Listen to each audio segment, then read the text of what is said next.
Hola, ¿qué tal? Bienvenidas, bienvenidos como cada semana a nuestro tiempo de liderazgo económico. Aquí abordamos la actualidad empresarial y de emprendimiento económico de nuestra provincia. Y lo hacemos desde todas las vertientes y desde todas las visiones. Hoy nos vamos a acercar al empresariado senior, a ese empresariado que lleva toda la vida dedicándose a esto de la empresa, que de hecho ha hecho posible que nuestra provincia esté situada donde lo está, y que representan además a un grupo importante de la Asociación de la Empresa Familiar de AEPA. Tenemos la oportunidad de hablar con ellos y va a ser en tan solo unos instantes. Estoy convencida de que juntos vamos a aprender mucho.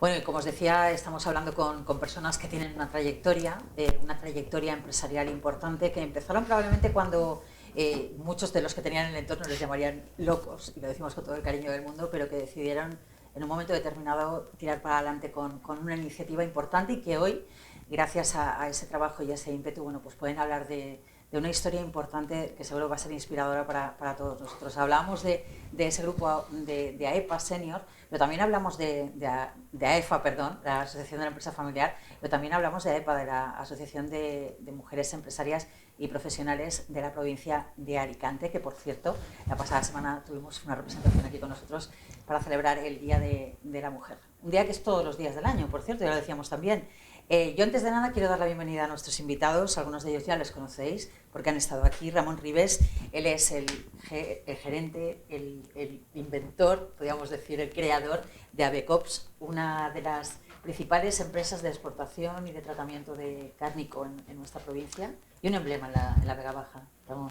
Bueno, se hace lo que se puede, es una planta procesora de aves y llevamos nada más que 50 años. Solamente. Bueno, pues ahora enseguida nos vas a poder contar un poquito más de la historia. Gracias, Ramón. También queremos saludar a Milagros García Barbero. Ella es doctora en medicina, además de empresaria y miembro de la Junta Directiva de AEPA. Gracias, Milagros, por acompañarnos. Gracias a vosotros. Enseguida vamos a adentrarnos de lleno. También tenemos con nosotros a Antonio Pérez Planelles. Él es el fundador, el creador de ese maravilloso lugar donde comer los mejores arroces, el restaurante de Arsena. Gracias por acompañarnos. Y también tenemos con nosotros a alguien que sabe mucho de esto de la empresa familiar y de este programa y sobre todo y fundamentalmente de ese pulso económico y de emprendimiento de la provincia de Alicante. Enrique Peláez, empresario y director del Club 12 Economía y Empresa. Gracias por estar con nosotros. Gracias, buenas tardes. Seguro que la visión que nos vais a dar los cuatro va a ser fantástica, nos va a abrir muchísimo las miras, sobre todo porque en los últimos tiempos hablamos mucho de nuevas empresas, del nuevo modelo de empresas, pero podemos hablar de ello, Ramón, porque venimos de otras cosas, ¿no?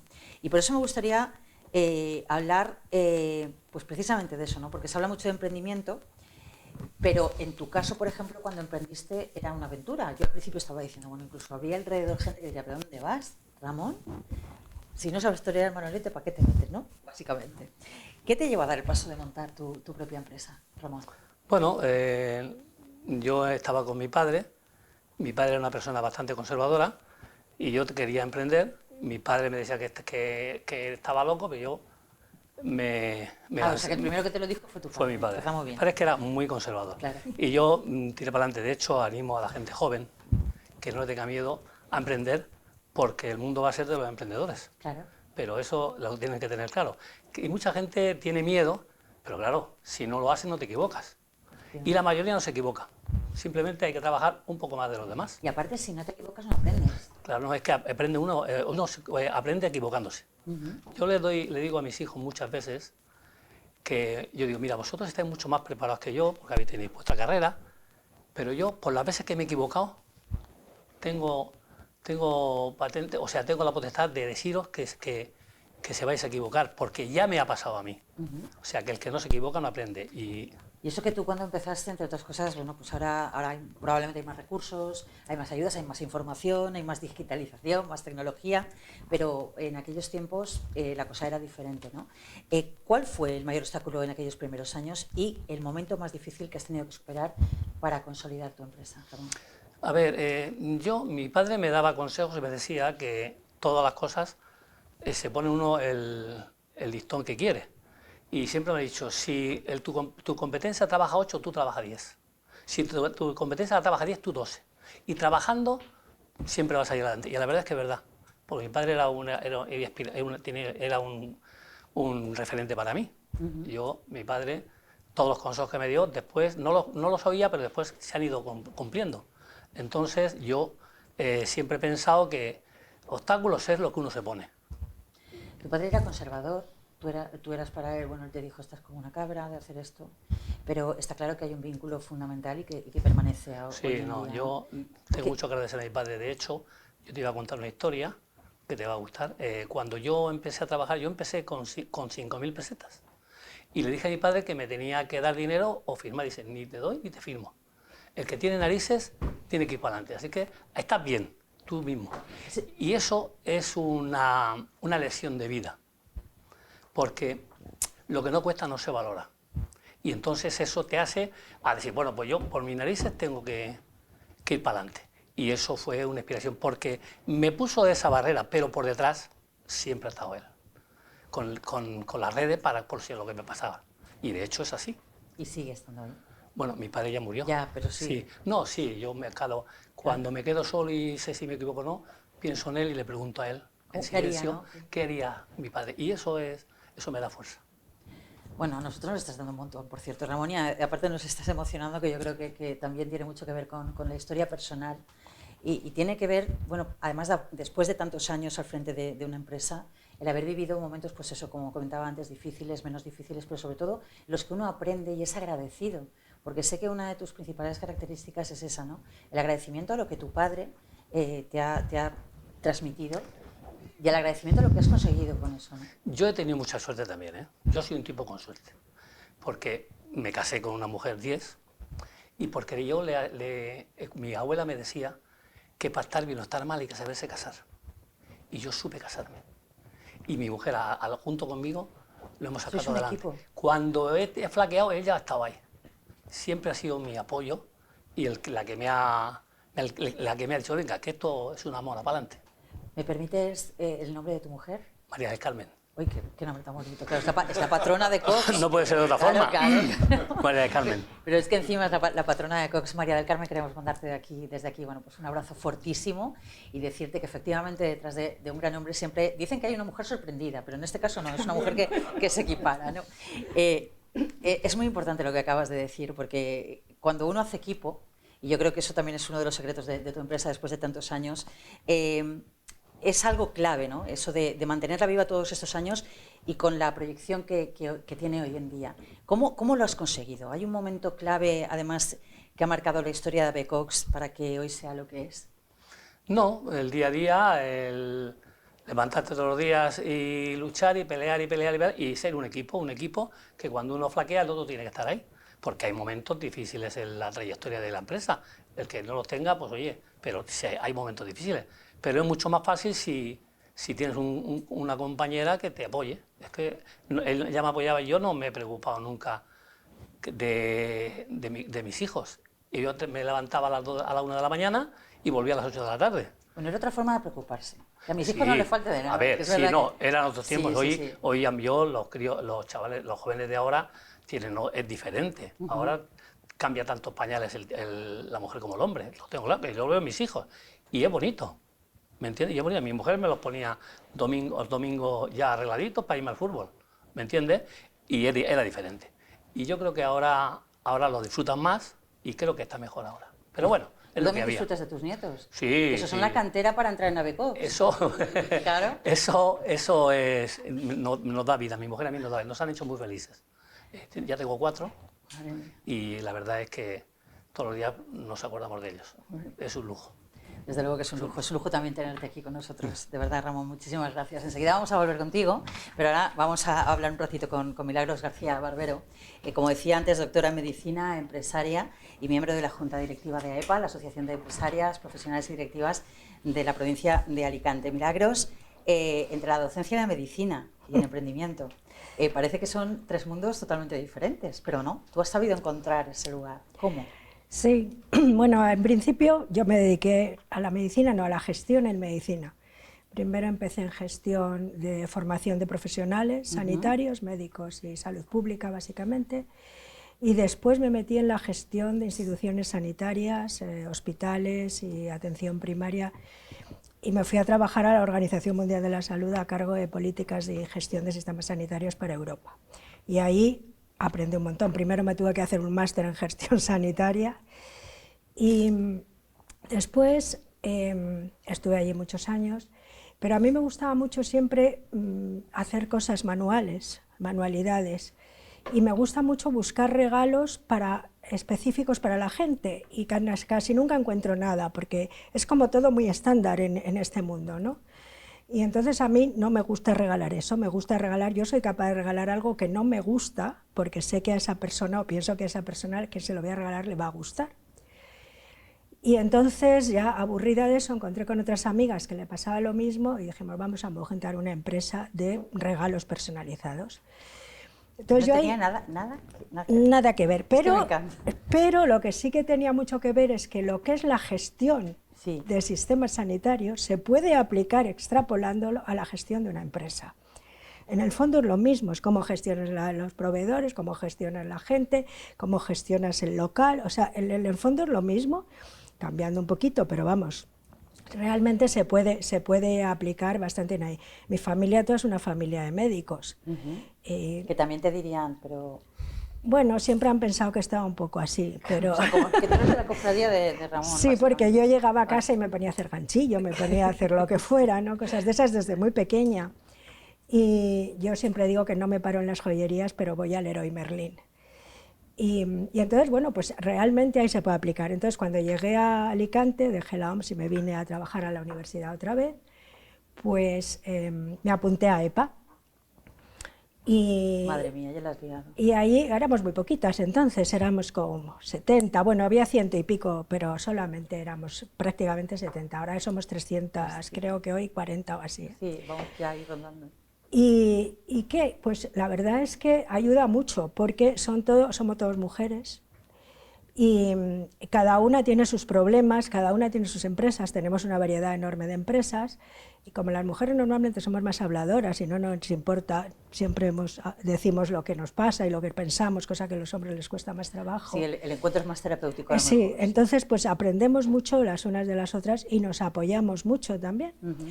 Y yo creo que es muy útil eso, porque queramos que no, los hombres y las mujeres somos diferentes en cómo funcionamos y en cómo pensamos en general. Es decir, nuestros cerebros funcionan de manera diferente y eso está demostrado. Yo quisiera preguntarte, porque además en este mercado que ahora mismo está lleno de productos estandarizados, que todos están en cadena, todo está tan globalizado, ¿cómo se crea un negocio, como es tu caso, basado en la personalización y la experiencia emocional del cliente? Porque hay que ponerse en el pellejo de las personas, ¿no? Sí, pero bueno, eso yo creo que es relativamente fácil.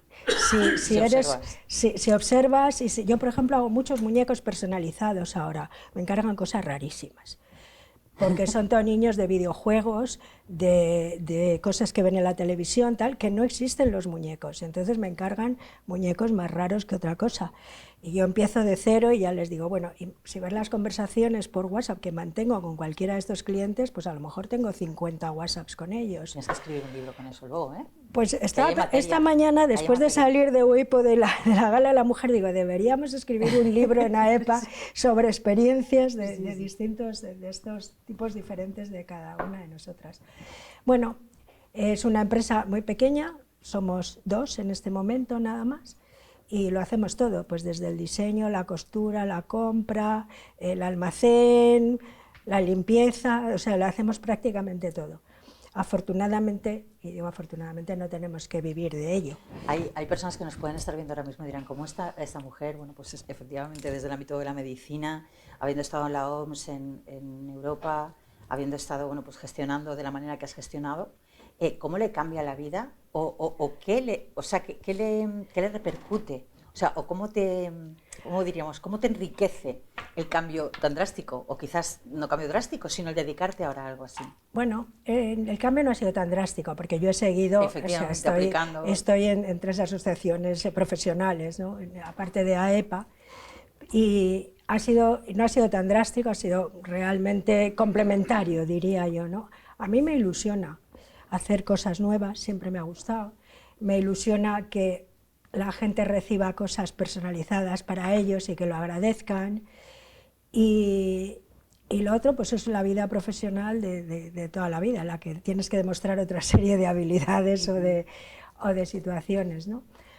Lo llevo bien, mi familia piensa que estoy como una cabra, porque dicen que para qué me meto en esos tinglados, aparte de que tengo con mis hermanos una empresa también en Ávila, que es una granja escuela para niños. Mira, y podéis saber, bueno, no, porque vosotros los cargáis ahora lo que Ahí no. Hecho, ¿no?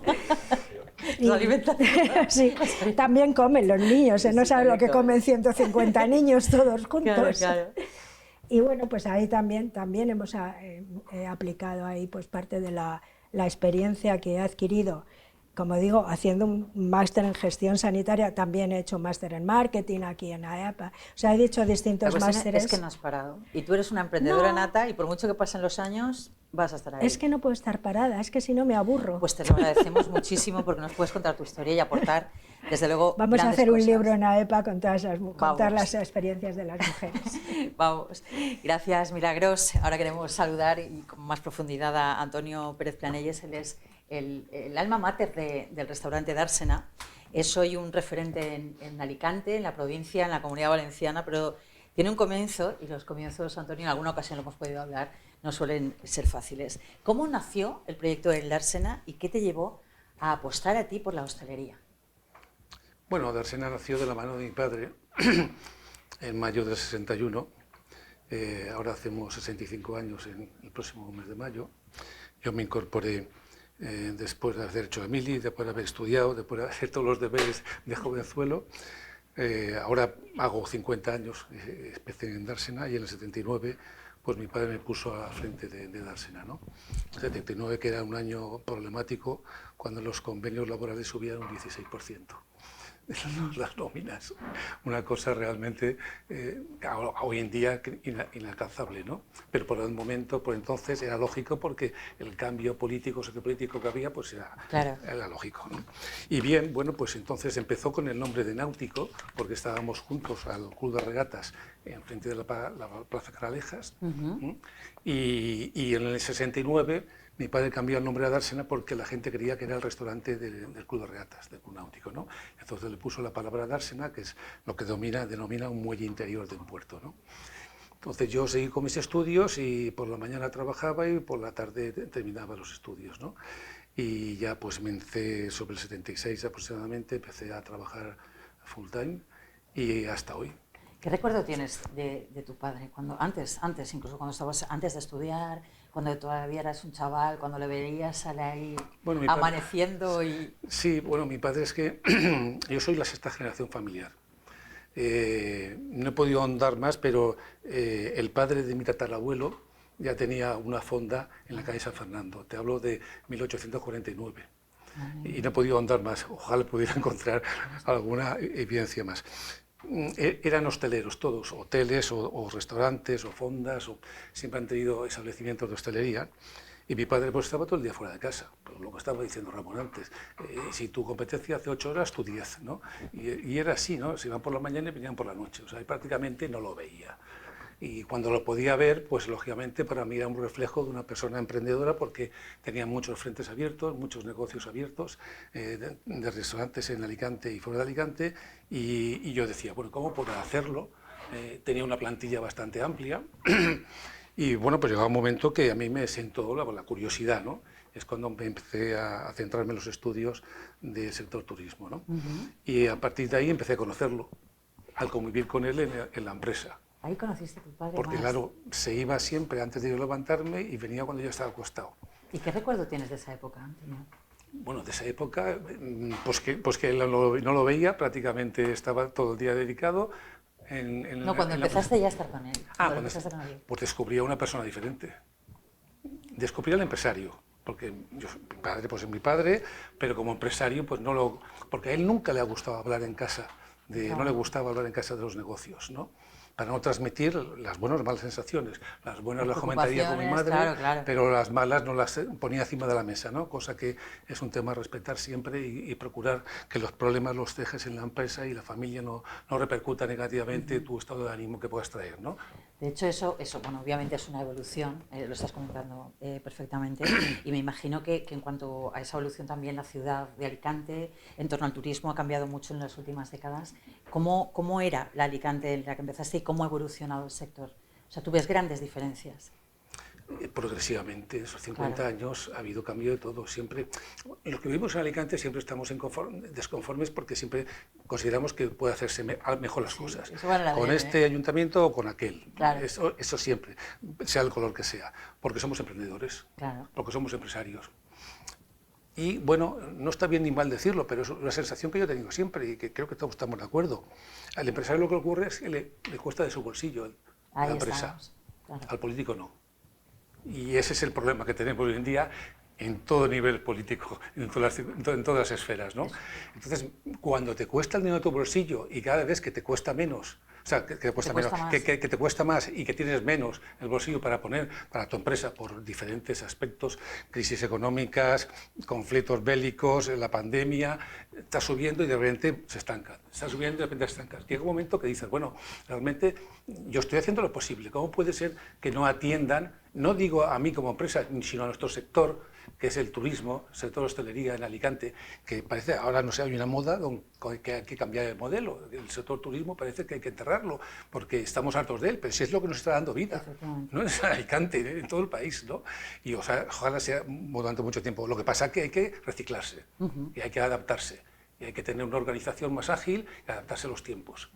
Y qué mejor que vosotros, porque esto es verdad que lo menciono muchas veces, Enrique, referente a la asociación de la empresa familiar, de AEFA, que precisamente las empresas familiares son las que más trayectoria tienen porque son capaces de adaptarse mejor y seguir innovando, ¿no? Si tuvieras que quedarte con un momento que haya marcado la historia del Dársena, ¿cuál sería? Un momento que te haya emocionado mucho. No, lo tengo muy fresco, aunque es del año 86, pero lo tengo muy fresco. En el año 86, cuando hicimos 25 años, en las cartas, en todas las cartas de Alicante, de restaurante, teníamos los arroces como paellas. Efectivamente. Paella banda, paella de verduras, paella, ¿es así, Ramón? Paellas. Y en el año 86, cuando cumplí 25 años, digo, voy a aumentar, teníamos 16 arroces en carta, y voy a aumentar la carta de arroces o de paellas a 25. Pero digo, aquí en Alicante hacemos arroces. Ahí dijiste, ya está. No, es vamos que ya. Y además quiero dejarlo muy claro porque quiero transmitirlo en ese sentido porque lo he sentido siempre así. Valencia tiene la costumbre, su receta que son las paellas, pero Alicante son arroces. Y no son mejor ni peor.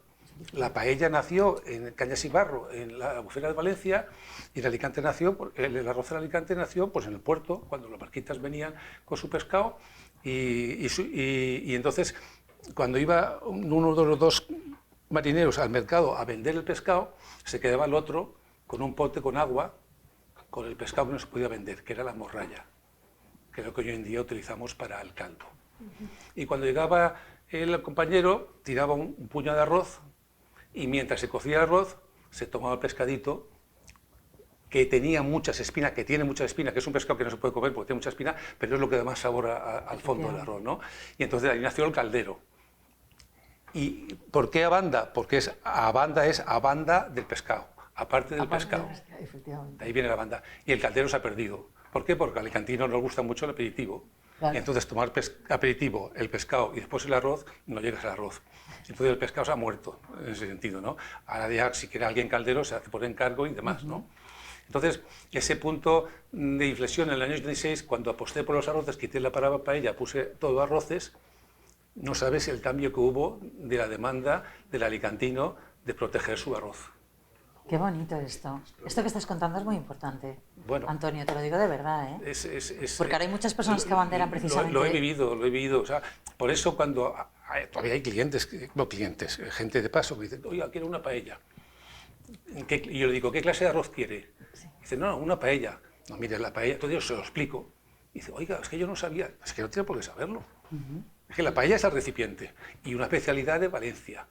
que ni mejor ni peor, es su receta. Igual que los valencianos pueden decir que en Alicante se hacen arroces. Pero tú siempre has tenido una mente inquieta, porque además has incluso inventado un tenedor específico para comer arroz. Sí, mira, sí, eso fue, pues sí, por esa fecha más o menos. O sea, ahí fue la auténtica, dijiste... Sí, porque sí, estaban los arroces melosos, que ahora están muy de moda, Ajá. y que decía, lo tomas con cuchara o lo tomas con tenedor. Con tenedor se iba el jugo del arroz, Claro. y con cuchara, pues decía, un arroz con cuchara tampoco. Entonces, con Rosendo García, que ya falleció, propietario de Suministros García, de Elda, que era una empresa espléndida de homenaje y demás, se la comentó un día y hablando entre los dos, pues dimos con esa fórmula, ¿no? Y hasta hoy. Antonio. Ahora tienes que hacer el arroz de mi pueblo. No, El que me has dicho antes. no es broma, ¿eh? ¿No? En mi pueblo se hace un arroz, se llama arroz y nabos, Sí. que eso es una delicia. El que lo prueba, No, No. me lo hice la segunda vez, ya voy a ir a después probarlo. te lo voy a dar la Además, Ya van dos quiero que me lo veces que hagas te lo tú. dices, pero Quiero que me lo hagas yo tú. te digo que ojo al dato, Ojo al dato. Es un arroz de cos. Claro, Cos auténtico. se hace de comer de categoría. Pero si tenemos una provincia, que esto es una maravilla. Claro, Cos, Mira, ese arroz es de mi pueblo, de Cos. Habrá que ir a Pero te enfades. No, que Dice todo serio. se lo he dicho y cuando hagas ese te Sí, te ya mandan, tengo tu verás. teléfono ya. Yo para- sé que vosotros... Sí, vamos porque a además es que yo creo además que en esta mesa hay una química especial. Y además a mí me estaba poniendo se me estaba erizando la piel cuando lo estaba escuchando, sobre todo porque hay que querer mucho esta tierra, porque vosotros podríais haber dicho, bueno, pues yo esto lo emprendo en otro sitio, ¿no? Incluso en el caso de Milagros, que es de Madrid, se ha quedado aquí, ¿no? Pero habéis decidido hacerlo en esta tierra, ¿no? Enrique, ¿en qué medida es tan importante el arraigo a la tierra en este ámbito que estamos comentando ahora mismo, en este recordar a las empresas que han empezado hace muchísimos años y que ahora mismo, bueno, pues siguen siendo punta de lanza y siguen haciéndonos emocionarnos con el trabajo que hacen? Buenas tardes. Bueno, es una pregunta bastante abierta. Yo lo que creo es que el empresario está acostumbrado, o sea, para que todo funcione, como decía, como un hospital, como un reloj, ¿no? Para que vaya todo tal, tienes que tener una cadena, digamos, toda tu cadena, digamos, de valor bajo control. Hoy las cosas es verdad que han cambiado, pero históricamente tus proveedores, que eran los que te proveían de materias primas o de maquinaria o de menaje, de lo que sea que necesites, los tenías que tener localizados y claro, las cosas habrán cambiado mucho, pero desde hace décadas el tema de la proximidad era muy necesario para poder atender, me da igual, roturas de stock, para poder atender nuevas necesidades, para poder atender, oye, por ejemplo, en comida, la materia prima, oiga, que tiene una fecha de caducidad, tiene que tener un tema de cierta proximidad porque no lo puedo traer de sitios que si no, pues se pondría malo por el transporte, ¿no? Entonces, yo creo que eso, es verdad que hoy yo creo que eso puede estar cambiando porque las cadenas de producción y un montón de nuevos materiales y de cosas hacen, ¿no? Las cadenas logísticas, que a lo mejor eso ya no sea tan crítico, ¿no? O tan relevante. Pero es que es verdad que los empresarios, yo creo que lo que pensamos siempre es que tienes que tener en la cabeza lo que puede pasar. O sea, tienes que anticipar permanentemente, como si fuera un escenario mental, que pueden ocurrir cosas. Fijaros lo que acaba de pasar ahora, ¿no? Con la nueva, conflicto, guerra, ¿no? Con el tema de lo de Irán, ¿no? Y cómo en horas puede afectar, ¿no? A una materia prima tan relevante como el precio del petróleo, que luego, vale, los usuarios de a pie nos afecta porque vale la gasolina. Pero imagínate en el mundo empresarial, los que sean muy dependientes del petróleo, ¿no? Para poder hacer sus negocios, como si sube el precio un 40% y se mantiene en esa subida durante no sé cuánto tiempo, es que lo mismo tiene que cerrar la empresa o no poder seguir produciendo ese precio y parar. Y lo que vengo a decir es, hay muchos elementos que pueden hacer complejo y que ocurren en el entorno y que no dominas. ¿Qué ocurre? Cuanto más cercano tienes esos elementos de acción, es decir, esos proveedores o esos que te pueden solucionar, ¿no? Cuando tienes de repente un problema, puedes tener más capacidad de actuación. Entonces, es verdad que eso yo creo que hoy en día es un elemento que está cambiando con la modernidad y con las nuevas tecnologías y los nuevos temas, me da igual, de nuevas rutas y todas estas cosas, puede hacer que muchas veces, oiga, se atiendan, pero nos ocurrió con lo de la pandemia, ¿no? Hemos hablado todos de la dificultad que hubo, ¿no? Con lo de la cadena, digamos, de suministro, ¿no? Así es. O cuando ocurrió en Egipto, ¿no? El tema del canal de Suez, que hubo un problema también, que hubo un barco, ¿no? Que estuvo durante 2 semanas ahí, no se podía, afectó al comercio mundial y no había piezas de recambio, pero ni para coches, ni para tal. Ahí es donde nos damos cuenta, ¿no? Y parece que solo cuando ocurren algo mera catástrofes quiero decir, o meteorológicas, o por conflictos bélicos, o por un accidente gordo que ha pasado algo, es cuando luego vemos lo vulnerables que somos. Entonces, claro, la manera de reducir ese riesgo es tener raíces sólidas de colaboradores, que te pueden permitir minimizar, ¿no?, lo que tiene que ver con eso. Y dices, no, pero es que es más importante la última pela o es más importante el servicio, la cercanía, el tal. Yo creo que ese tema de los riesgos creo que van más con multinacionales, y con el ámbito de las empresas familiares creo que se cuenta mucho más con la red cercana y el territorio. Hablando de lo cercano, de las raíces, y voy a aprovechar que has utilizado esa palabra, yo creo que además, afortunadamente, tienes la posibilidad, tienes un máster familiar, gracias a esa persona que siempre recordamos y que bueno, sigue entre nosotros naturalmente siempre, que es don Manuel Peláez, que es tu padre.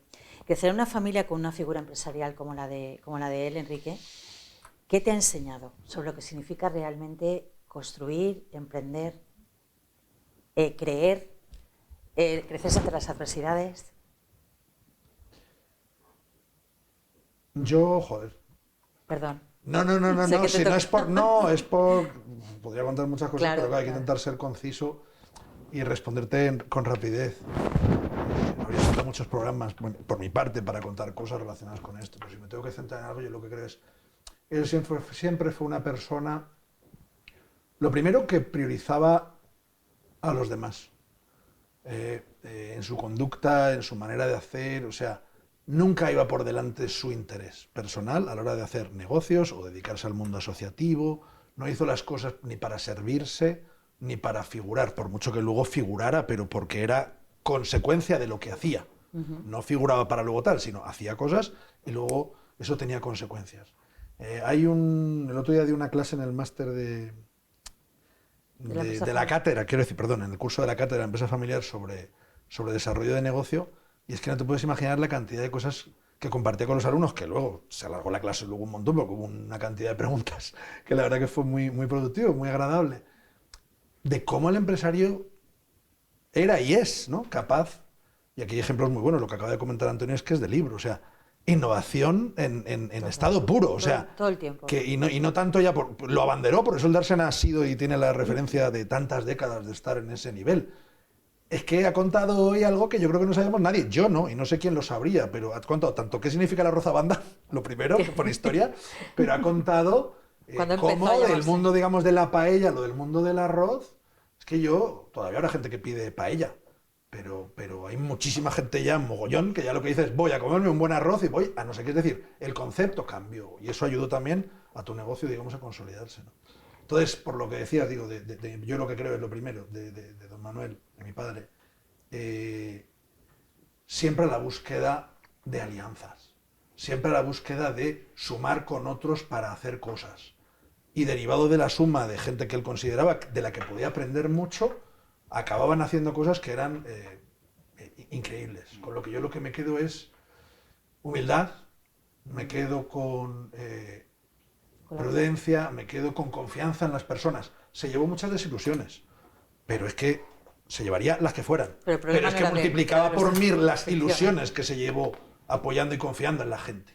Entonces yo lo que creo es que eso es una cosa que hoy en día también muchas veces, a veces dices, no he confiado en tal, me ha salido mal, ¿ves? Te pasa por confiar. Y dices, no, al revés. Ese es el caso excepcional. Me ha ocurrido hace poco un caso con alguien que me ha llevado una importante decepción personal, por la que aposté y que luego ha salido muy mal. No pienso en ningún momento que el tema sea, ¿ves? No tenías que haber tal. No es, oye, no estaba a la altura de las circunstancias, borrón y cuenta nueva, a seguir trabajando y a seguir funcionando. No hay otra. Perdón, Mónica, sí. Un comentario. Porque su padre y mi padre fueron de la misma quinta prácticamente. Eran misionarios no del negocio en sí, sino de las relaciones entre la gente en sí y de la relación con la gente de fuera. Eran personas que apostaban mucho y muchas veces no miraban realmente las consecuencias de ese riesgo, pero arriesgaban porque veían que era necesario, porque había un buen amigo que le había dicho que había que montar esto aquí o allá, o había que hacer esto aquí o allá. Y tú confiabas en la palabra y en el interés y en la credibilidad de esa persona. Y fíjate, Antonio, que eso y todo lo que ha comentado Enrique sobre don Manuel Peláez, creo que es algo que hoy más que nunca nos hace falta. Creo que hoy también es uno de los valores fundamentales para la empresa, Por eso tenemos que, independientemente de que evolucionemos, tenerlo en cuenta. Y yo quiero agradeceros de manera especial a los 4, aunque no se acaba el programa, tranquilos, que hayáis precisamente puesto el foco en esto, porque creo que es realmente lo importante. Si os parece, nos vamos a ir con un alto en el camino, porque tenemos que escuchar unos sabios consejos, pero enseguida volvemos y tenemos una conversación todavía preparada muy interesante. Perfecto. Volvemos.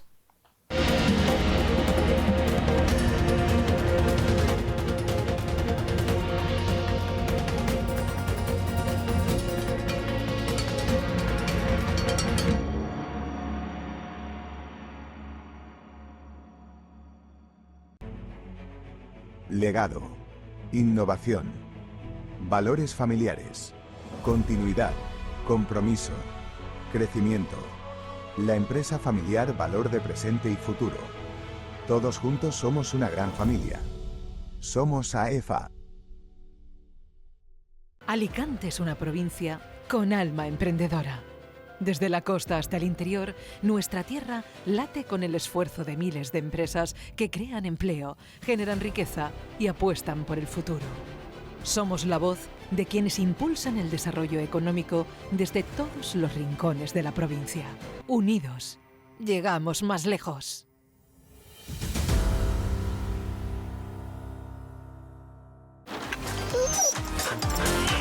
I like to move it, move it. I like to move it, move it. Nuevo Pascual Movit, con minerales y vitaminas que te ayudan a cuidar tus huesos, a mantener fuertes tus músculos y flexibles tus articulaciones. Nuevo Pascual Movit, mucho más que una leche calcio.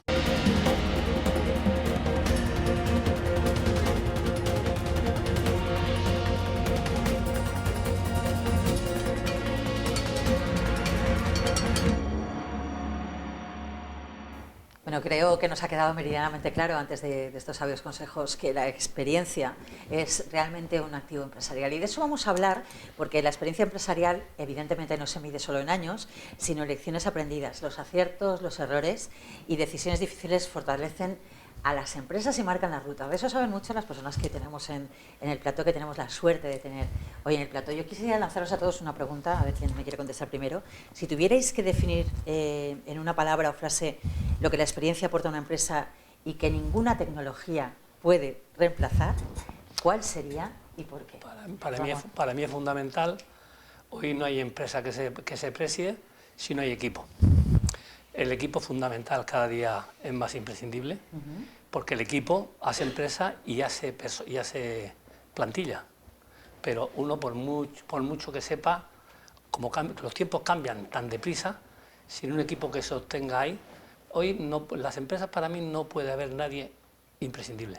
Tenemos que ser todos prescindibles, porque uno puede caer malo, o tu mujer te lleva de vacaciones, que a mi mujer le gusta mucho viajar. ¿Cómo te vas a estar pendiente si no hay equipo? Y para mí el 90% del éxito es el equipo. Además el equipo al que se le trata como si fuera... Bueno, yo tengo claro que a la gente, si la tratas bien, te da mucho más. Claro. Yo puedo decir que muchas veces en mi casa los tengo que echar, tan a gusto que los tengo que echar muchas veces. Pedir favor de dejar No, ya, porque no, de verdad, ya. la gente si la tratas bien te da más que le das. La bondad controlada siempre te da más que te quita. Eso decía mi padre, siempre. Y la gente si la tratas bien se vuelcan porque si están bien no quieren perder el puesto de trabajo y se multiplican, o sea, se afanan por hacer las cosas bien. ¿Estáis de acuerdo con Ramón? Total. Sí, totalmente. Yo creo que al hilo del título de la tertulia, liderazgo económico, lo que ha dicho Ramón es básico. El equipo es fundamental. Si tú eres en el equipo no eres nadie. Pero ellos sin ti tampoco son nadie. Es decir, que lo del equipo es básico, pero como tú no tengas una filosofía clara de lo que quieres en tu empresa y con qué medios conseguirlo y qué fines y en qué plazo, sí, pero va a ser difícil que tú unos valores. Claro, porque tú lo que haces es montar una empresa con una finalidad, con una ilusión, con una idea, porque te gusta a lo mejor, o porque has hecho números y ves viable y hay un mercado y tal. Pero si tú esto no lo transmites adecuadamente a tu equipo, a todos los niveles, evidentemente, y te ven a lo mejor con dudas o que pierdes un poco el norte, ellos bajan la intensidad, no se motivan igual. Tú tienes que ir por delante siempre. Sí, pero tienes que hacerles partícipes del proyecto. Sí, Claro, y, claro. y haciendo partícipes siempre hay alguno que es debe compatible, ¿eh? Es compatible el arroz con nabo con los arroces que... O sea, esto es compatible. Sí, hay. El 26. ¿Cómo se puede integrar la experiencia de un líder senior, como es vuestro caso, en algunos casos, con las ideas de equipos más jóvenes, sin frenar, y lo estabas comentando tú ahora mismo, Ramón, sin frenar la innovación? ¿Cómo creéis que se puede conjugar eso? Que se hace el engranaje. Milagros. Yo creo que sí, que es muy posible. Hay que tener la mente abierta, tanto como senior que como junior, porque Claro. si uno se mete en un carril del que no quiere salir, pues Por ahí va. no vas a ninguna parte, ¿no? Y en eso yo creo que es muy importante escuchar. Y es muy importante intentar ponerse en la piel del otro, en el papel del otro para comprenderlo. En mi negocio eso es fundamental, porque si hacemos regalos personalizados, yo tengo que entender muy bien qué es lo que quiere el cliente, y el resto del equipo, que bueno, somos 4 nada más, 2 que cosemos y lo demás, y 2 que se ocupan de la informática y tal, aunque yo he aprendido informática porque no me ha quedado más remedio. Yo creo que hay pocas cosas que tú ya no sepas, de verdad. No, uy, ojalá, ojalá, pero sí que tienes que ser, si eres así de pequeñito, como nosotros del negocio, quiero decir, tienes que ser un poco todo uso, Claro. quiero decir, ¿no? O sea, yo tengo a alguien que lleva las redes sociales, alguien que llega a la informática, las que cosemos, pero y diseñarlo, que lo diseñamos de cero, normalmente diseño yo, pero claro, sí, los otros tienen que entender y formar el equipo, aunque sea muy pequeñito, para entender lo que yo quiero. Yo a lo mejor no sé el nombre técnico que necesito, pero sí que sé cómo quiero que esté. Efectivamente. Por lo tanto, la otra persona tiene que entenderlo y ser capaz de hacerlo o de programarlo en un negocio online, básicamente, y ya digo, enfocado totalmente al cliente. Y una cosa que quería decir de todos es que lo que yo aprendí mejor de mi madre, que me ha durado toda la vida, es siempre me decía, el que no lo intenta no lo consigue. Y esta frase, cuando yo estudiaba medicina, a los 23 años, yo tenía que estar en casa a las 10 de la noche, porque mi padre, ahora esto es impensable, pero era la única chica de todo un grupo que somos 6, y a partir de las 10 de la noche yo tenía que estar sentada en la mesa de la cena, porque una chica no podía estar fuera de casa a las 10 de la noche en sexto de medicina. Una época O sea, que de la- ya no era, y yo me iba a las 8, un día me enfadé y le dije, papá, me voy a las 8 de la mañana, vuelvo a las 10 de la noche, y mientras en eso estás tranquilo. Y si no me pones un detective privado, no vas a saber lo que estoy haciendo. Claro. Mi madre me apoyaba, tengo que decirlo, ¿eh? Siempre las madres están ahí. Pero la frase esa era que yo le decía, mamá, ¿tú crees que podría hacer esto? Y me decía, el que no lo intenta no lo consigue. Y eso es lo que me ha servido toda la vida. Me he ido a Dinamarca porque el que no lo intentaba no lo conseguía. Claro. He hecho no sé qué, he creado la empresa, porque entonces aquí yo creo que es un poco, verbalizándolo no, lo que le pasa a todos los empresarios, que el que no lo intenta no lo consigue, y el que no lo intenta nunca se equivoca. Bueno, y Enrique, también es verdad que, como decía Todo, anteriormente claro. Ramón, están los errores, ¿no? ¿Son los errores lecciones de futuro? ¿Tú crees que realmente eso nos hace aprender? Porque dicen que a veces se gana y a veces se aprende, ¿no? Siempre se gana al final, ¿no? ¿Los errores son un buen, podríamos decir, un buen dispositivo para un cambio de futuro? Mira, totalmente. Hay una cosa, y ahora conforme estaba pensándolo me viene a la mente, hay una cosa a la que le tengo pánico, que está ocurriendo ya, desgraciadamente, en la sociedad. Tanto los ciudadanos como los trabajadores, los consumidores, todo. Que es que nos creemos que detrás de esto hay una verdad absoluta. Y entonces, digamos, me da igual, mi mujer es médico, pediatra, al doctor Google, o me da igual que sea, oye, hazme un plan de negocio, nos parece como que ahora lo que antes era inaccesible para mucha gente, ahora llegan los listos y dicen, coño, yo meto aquí 2 datos, sí, que ya soy empresario. Es que lo difícil no es dibujar o planificar o poner en un papel, lo difícil es hacer. Lo difícil es hacer y cumplir, y decía Ramón, y esforzarse y diferenciarse, implicarse. Veo una cantidad de publicidad y de cosas como que intentan engañar a la gente diciendo, y no haciendo nada, y ni siquiera con estudios, y sin inversión, y sin nada, y encima vas a ganar. Y dices, eso está permanentemente impactando en la cabeza de la gente, que lo que crees como que se puede tener un determinado ingreso y casi, no digo triunfar, tener una sostenibilidad económica sin hacer nada. De la nada. Es un enorme engaño. Entonces, en el mundo empresarial también estamos ahora viviendo todo este cambio, y yo lo que creo es que no estamos preparados. O sea, los seres humanos tenemos que bajar la dependencia de esto, que es una buena herramienta, utilizada adecuadamente, pero es un riesgo enorme.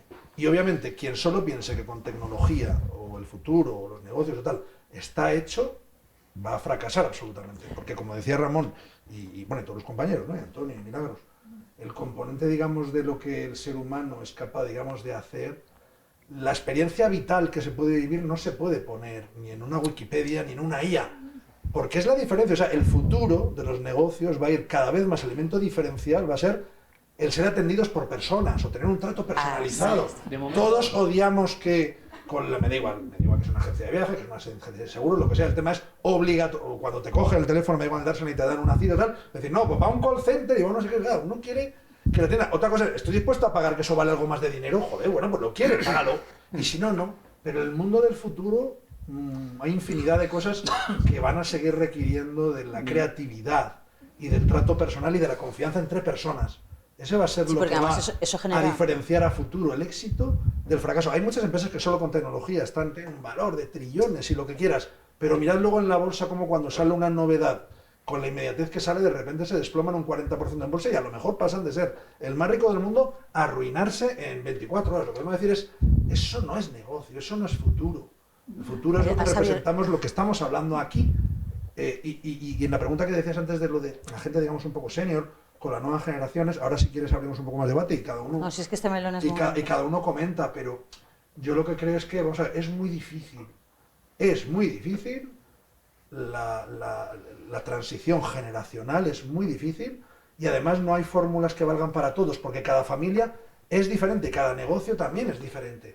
Entonces, lo único que sí que hay es, a mi modo de ver, por la experiencia personal, es en el momento en el que hay una transición generacional, lo que sí que creo que debe de permanecer en la compañía, porque ese elemento diferencial es la cultura empresarial, la forma de hacer las cosas, la confianza a lo mejor en los proveedores, en los clientes, en el personal, tal. Lo que sí que es difícil es intentar hacer una transición donde en la transición lo que se trata es, de alguna manera, como de reinventar el modelo, olvidándose o cortando con el pasado. Entonces tienes otro negocio distinto, llámale de otra manera, o crea otra compañía para hacer eso, pero los herederos, de alguna manera, si son miembros de la empresa familiar, que toman el relevo, tienen cosas que hacer, pero es verdad que también el rol de los líderes que lo han montado es un reto de primer nivel. Es muy importante, desde luego. Fijaros que al hilo de esto, precisamente vamos a abordar el tema siguiente. Las empresas de ayer y de hoy son dos mundos distintos, y lo estás comentando, pero un mismo reto, que es el de emprender. Yo creo que eso va en nuestro ADN, lo estábamos comentando en la provincia de Alicante, y sí que es verdad que se ha cambiado la forma de entender. ¿Cómo comparáis vosotros como empresarios seniors los retos de iniciar un negocio en una época con la que afrontan los emprendedores actuales? Enrique ha puesto un poco el foco en algunas de las cosas que incluso yo creo que esa tecnología también, bueno, pues provoca que las personas no tengamos capacidad de enfrentarnos a la frustración, porque como se supone que todo está bien, cuando pasa algo que no está bien, es como que nos morimos, ¿no? Nos entra la ansiedad. Entonces yo quisiera, pues eso, que me contestarais a eso y que pensáis que es más complejo, emprender décadas atrás con menos recursos o enfrentarse a los retos del mercado actual con lo que estamos comentando ahora mismo. Yo creo que todo eso que dicen que el tiempo pasado fue mejor, pienso que en cada momento ha tenido sus dificultades. Si es un líder es el que marca el camino, pero las máquinas de antes y las máquinas de ahora son necesarias las personas. Ahora más preparadas porque ha cambiado tanto el mercado que el que no se espabila le adelanta por la izquierda o por la derecha. Aquí tienes que espabilar y dar el 120%. Pero personas hace falta antes para las máquinas de ahora y para las máquinas de antes y las máquinas de ahora. Ramón, yo quería trasladar esa pregunta, que era más difícil emprender antes, hace años ya, vosotros incluso cuando empezasteis, o con toda la falta de recursos, etcétera, o ahora con todo lo que ahora, entre otras cosas, ha comentado Enrique. ¿Cuándo es más difícil? ¿Cuándo? Yo creo que ¿O es igual? Es que cada una... proporcionalmente antes era igual, claro. Porque antes tenías la formación que tenías, no la de ahora, antes tenías la clientela que tenías, no la ahora, antes tenías un nivel de suministro, no los de ahora, todo va potenciándose conforme el desarrollo de la vida o de la actividad de la empresa, ¿no? Yo quería comentar un aspecto que antes he querido comentar y se me ha olvidado. Cuando yo empecé a trabajar, cuando bombardeaba a mi padre permanentemente, para qué es esto y cómo se hace aquello, y esto, y explícame la seguridad social, y dime el tema del contrato, me cogió un día y me paró. Me dijo, mira, espera. Y te tomó manía. Antes de tomarte manía, te voy a explicar una cosa. Y mi padre me dijo, mi abuelo, es decir, mi bisabuelo, me comentó 3 cosas que yo he puesto en marcha y me gustaría que tuvieras en cuenta. Después tú lo haces, no lo haces, dejas de hacerlo. Una es que la organización en la empresa debe ser ágil. Tú tienes que intentar que cuando te vayas a la cama o el día siguiente, intentar hacer las cosas mejor que ayer. Analizar el día de ayer, analizar la semana, analizar el mes y proponer soluciones de mejora. Aunque lo hayas hecho bien, siempre se puede hacer todo mejor. Con unos parámetros de prudencia y de control y de respeto. Segunda, tienes que aprender velozmente. Tienes que formarte al día. Esto es una jungla. Ya empezaba a decírmelo en los años 70. Es decir, tienes que aprender todo aquello que veas necesario para tu trabajo y para los tuyos. Y más, tienes que ser tú el que vaya por delante. Si te crees que el empresario nunca va a tener que formarse, estás equivocado, que solamente son los empleados. Debes ir por delante, debes reciclarte. Y tú, si das ejemplo, los tuyos te seguirán. Claro. Para poder mandar hay que saber. Claro. Así. Y tercero y último, no tengas prisa en ganar dinero. Los negocios se hacen en condiciones normales, deben hacerse a medio y largo plazo. Aquí no hay pelotazos que hacer, en hostelería. Pero un negocio hay que planificarlo a medio y largo plazo, porque es la garantía de que tu familia viva y conviva.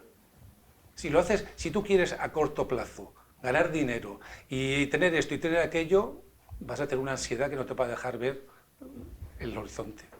Por la capacidad que tenéis los... ¿Te querías decir algo, Enrique? No, que estoy encantado de Sí, yo escuchar también. lo que está diciendo. Sí, porque es que Yo es creo verdad que que hay es un más montón de jungla. temas que aquí Sí. tenemos para 200 Yo programas. creo que ahora es más jungla que antes. Ahora es más Sí, sí, claro. O sea, ahora hay evidentemente. muchísima más jungla. Claro, Y como dices tú, lo importante no es ganar dinero. Pregunta a la gente más joven y lo importante es ganar dinero. Cuanto menos se trabaja y más, porque los ejemplos que hay son ejemplos normalmente tecnológicos que se han hecho hipermillonarios en nada, y ese es el ejemplo que siguen. Los influencers, por ejemplo, tienen un impacto enorme en las redes y en la gente joven. ¿Y qué venden? Humo. O sea, venden humo en realidad. Y que provocan en los jóvenes que quieren imitar la frustración. Y preguntas ahora a las niñas de 13 años que quieren ser y muchas te dicen que influencer.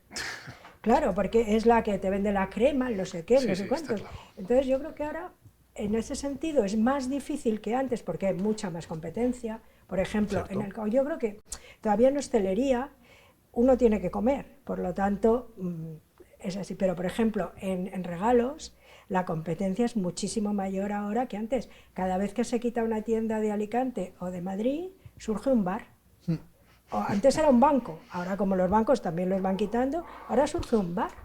Entonces, al final, las tiendas de proximidad que quedan van siendo las menos. La competencia es muchísimo mayor ahora, hay que competir con Temu, con Shein, con Amazon, con todo eso que te lo ponen en 24 horas y ofrecen un montón. O sea, que yo creo que depende mucho del sector también, o la ropa. Antes estaban las modistas, la calle Gerona, no sé quién, no sé cuántos, y ahora lo pides a Temu y por 15 euros te manda los 10 trajes de no los vamos a nombrar porque no pagan publicidad a estas personas. Pero que te, claro, perdón.